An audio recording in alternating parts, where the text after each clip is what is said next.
Welcome to my class, student. We are doing English B Hive and this is Reach for the Top and this is question answer of part 1. Now, answer these questions in 1 or 2 sentences each. एक या 2 sentence में आपको इसका answer देना है. Why was the holy man who gave Santosh's mother his blessing surprised? तो वो जो साधु आए थे, होली मैन जो आए थे, वो क्यों सरप्राइज हो गए जब संतोष की मम्मी को जो ब्लेसिंग देने आए थे, वो क्यों सरप्राइज हो गए? The holy man was surprised because he had assumed that Santosh's mother wanted a son. क्योंकि वो हरियाणा के गांव, हरियाणा आए थे, हरियाणा के रेवड़ी डिस्ट्रिक्ट के उस गांव में आए थे, छोटे से गांव में. और जो संतोष की जो मदर थी वो जन्म देने वाली थी बच्चे को. तो जब उन्होंने पूछा कि आपको क्या चाहिए, बेटा या बेटी, the grandmother told him that they did not want a son. तो वहां पर दादी ने बोला, मतलब संतोष की दादी ने बोला कि हमें बेटा नहीं चाहिए, हमें बेटी चाहिए. तो हरियाणा के गांव में जहां पर बेटे के जन्म को ब्लेसिंग समझा जाता है और लड़कियों के जन्म को उतनी खुशी का कारण नहीं माना जाता, वहां जब ग्रैंड मदर ने बोला कि हमें बेटी चाहिए, तो साधु भी जो थे वो थोड़े सरप्राइज्ड हो गए. Give an example to show that even as a young girl, Santosh was not ready to accept anything unreasonable.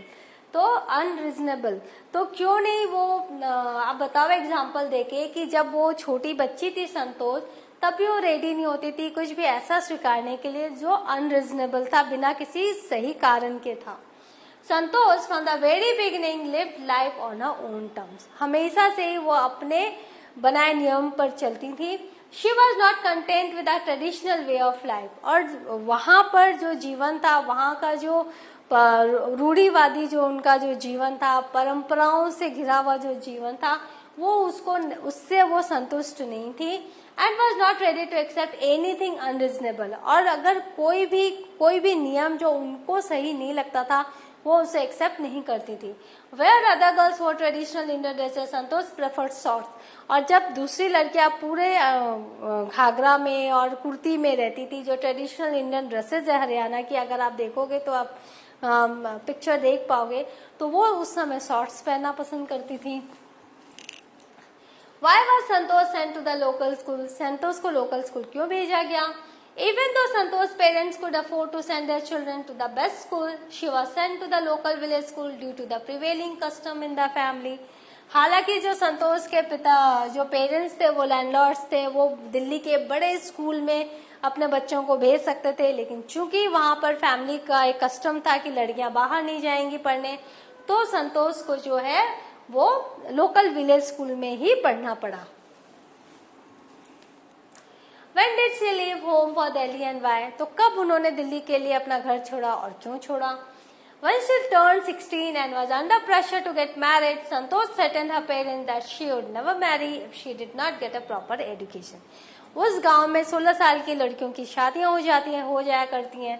तो जब ये 16 साल की हुई तो और उनकी शादी की बात चलने लग गई, तो इन्होंने अपने माता पिता को धमकी दी कि अगर मुझे प्रॉपर एजुकेशन नहीं मिलेगी तो मैं कभी शादी नहीं करूंगी.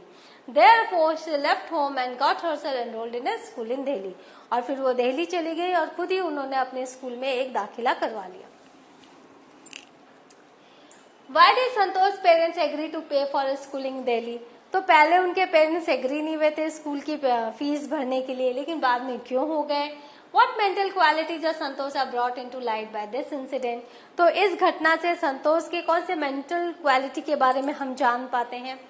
When Santosh's parents refused to pay for her education, she politely informed them of her plans to earn money by working part-time to pay her school fees. तो ठीक है, आप मत दो हमें मुझे पैसे, मैं पार्ट टाइम नौकरी करूंगी और मैं अपने स्कूल की फीस खुद ही अर्जित करके और अपनी पढ़ाई आगे कंटिन्यू रखूंगी. तो when Santosh's parents refused to pay for her education, she politely informed them, उन्होंने उनको बड़े ही पोलाइटली इन्फॉर्म किया अपने प्लान के बारे में, टू अर्न मनी, कि कैसे वो मनी अर्न करेंगी बाय वर्किंग पार्ट टाइम काम करके और अपनी स्कूल की फी पे करेंगी.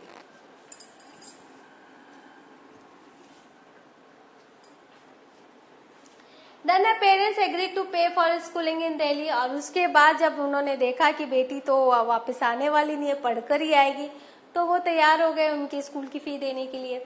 This shows that Santosh was a mentally strong girl and was determined to work very hard to get herself properly educated. तो ये दिखाता है कि वो मेंटली बहुत ही स्ट्रांग गर्ल थी है, और अगर किसी काम को करने की उनमें इच्छा पैदा हो जाती थी तो वो करती थी, और उन्होंने एडुकेटेड होने का ठाना तो वो प्रॉपरली वो एडुकेटेड भी हुई. So then her parents agree to pay for schooling in Delhi. तो जब उनके पेरेंट्स ने सुना कि ये पार्ट टाइम जॉब करने वाली हैं अपने स्कूल की फी के लिए, तो वो एग्री हो गए उसकी स्कूल की फी देने के लिए. This shows that Santosh was a mentally strong girl. ये दिखाता है कि मेंटली बहुत ही स्ट्रांग गर्ल है and was determined to work very hard to get herself properly educated. और प्रॉपर्ली एजुकेटेड होने के लिए वो बहुत हार्ड वर्क करने के लिए तैयार रहती थी. Answer each of these questions in a short paragraph or 30 words. How did Santosh begin to climb mountains? कैसे उन्होंने mountains climb करना शुरू किया? From her room in Kasturba hostel, she watched people going up the Aravalli hills and vanishing after a while. वो अपने Kasturba hostel की खिड़की से देखती थी कि विलेजर्स जो हैं वो चढ़ रहे हैं अरावली हिल्स में और फिर गायब हो जा रहे हैं. On investigating, she found nobody except a few mountaineers. जब वो उन्होंने सोचा खुद ही जाकर देखती हूँ तो उन्होंने क्या पाया कि वहां पर कुछ पर्वतारोही हैं. And she asked if she could join them. और उन्होंने पूछा क्या मैं आपको ज्वाइन कर सकती हूँ. They not only agreed but even motivated her to take to climbing, and so she later accompanied them on their climbing expedition. तो उन्होंने उन्हें सिर्फ मोटिवेट ही नहीं किया बल्कि उन्होंने कहा कि क्यों नहीं तुम हमें ज्वाइन भी कर सकती हो और क्लाइंबिंग एक्सपीडिशन में हमारे साथ जा भी सकती हो. This was how she began climbing mountains. और इस तरह से उन्होंने पहाड़ों पर चढ़ना आरंभ किया. What incident during the Everest expedition show Santosh concern for her teammates? तो ऐसा क्या हुआ था उनके वन ऑफ द एक्सपीडिशंस में जिसने ये दिखाया कि संतोष बहुत ही ख्याल रखती थी अपने टीममेट्स का. During the Everest mission Santosh showed immense concern for a fellow climbers. तो उनके जो साथ में जो क्लाइंबर्स थे उनका वो बहुत ख्याल रखती थी. Though she was unsuccessful in saving the life of one of them. हालांकि एक की वो जान नहीं बचा पाई.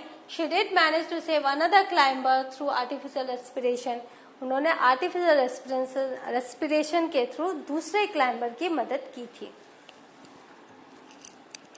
What shows her concern for the environment? Environment वातावरण के प्रति उनका जो कंसर्न था वो कैसे शो हुआ. संतोष वाज अ फर्वेंट एनवायरमेंटलिस्ट. वो बहुत ही गंभीरता से एनवायरमेंट की सुरक्षा और उसकी साफ सफाई के बारे में सोचती थी.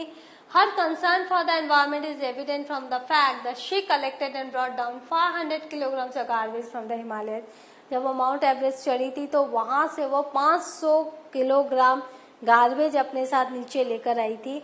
और ये शो करता है कि वो कितनी कंसर्न्ड है एनवायरमेंट को लेकर. How does she describe a feelings at the summit of the Everest. तो एवरेस्ट के समिट पर उन्होंने अपनी फीलिंग को कैसे डिस्क्राइब किया. संतोष asserted that a feeling at the summit of the Everest was indescribable. कि वो तो डिस्क्राइब हम कर ही नहीं सकते, वो तो उसको डिस्क्राइब करना नामुमकिन है. Unfurling the Indian flag on the top of the world was a spiritual moment for her.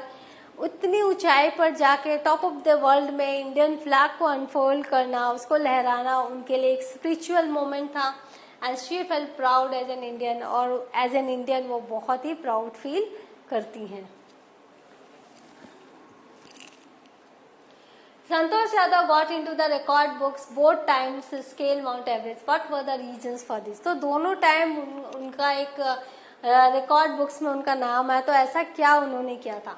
When Santosh Yadav first scaled Mount Everest, she became the youngest woman in the world to achieve the feat. तो वो सबसे छोटी महिला थी, सिर्फ 20 साल की उम्र थी उनकी. When she scaled the Everest the second time, she became the only woman to have scaled it twice. और जब वो दूसरी बार गई तो वो औरत थी, अकेली इंसान थी, वुमेन थी जिन्होंने 2 बार माउंट एवरेस्ट पे चढ़ाई की. Complete the following statements complete करना है. तो मैंने अंडरलाइन कर दिया है जो स्टेटमेंट आपका यहाँ तक है और ये कंप्लीट कर रहे हैं. From her room in Kasturba hostel Santosh used to watch villagers going up the hill and suddenly vanish after a while. तो ये है आपका complete sentence. When she finished college, Santosh had to write a letter of apology to her father because she had got herself enrolled at Uttarakansi Nehru Institute of Mountaineering without his permission. तो उन्होंने जब college finish किया था तो उन्होंने एक क्षमा की याचना करते हुए एक पत्र लिखा था अपने पिताजी को, क्योंकि उन्होंने उनसे बिना पूछे Uttarkashi Nehru institute of mountaineering में अपना दाखिला करवा लिया था. During the Everest expedition, her seniors in the team admired her climbing skills, physical fitness and mental strength, while her concern for others and desire to work together with them endeared her to fellow climbers. So, जब वो Everest expedition में गई थी तो उनके जो seniors थे team में, उन्होंने क्या देखा उनमें, क्या उस प्रशंसा की, संतोष के क्लाइंबिंग स्किल की प्रशंसा की. बोले मैच्योर्ड रैपिडली, उन्होंने इतने सारे पहाड़, छोटे मोटे पहाड़ चढ़ चढ़ के इतनी मैच्योरिटी हासिल कर ली थी कि जब वो माउंट एवरेस्ट चढ़ रही थी तो वो क्लाइंबिंग स्किल्स जो थी उनकी बड़ी मैच्योर्ड हो गई थी. फिजिकल फिटनेस, वो कोल्ड और ऑल्टीट्यूड में उनकी गजब की रेजिस्टेंस थी. एंड मेंटल स्ट्रेंथ, उनका जो मेंटल स्ट्रेंथ था, जो टफनेस थी, वो देखकर सब बहुत प्रशंसा करते थे उनकी. और उनका कंसर्न जो दूसरों के लिए था और दूसरों के साथ मिलकर जो काम करने की उनकी इच्छा हुआ करती थी, ये सब उनको बहुत ही प्रिय बना दिया था इन सब चीजों ने फेलो क्लाइंबर्स के लिए. तो वो बहुत प्रिय थी सबकी. Pick out words from the text that mean the same as the following words or expressions. तो एक ऐसे वर्ड्स आपको टेक्स्ट से लेना है जो कि सेम है फ्रेज या फॉलोइंग वर्ड्स है एक्सप्रेशन के. Took to be true without proof, बिना प्रूफ के सच मानते हैं जो, दैट इज अज्यूम्ड, अनुमान लगाना, हमने अज्यूम किया. Based on reason, sensible, reasonable, that is rational.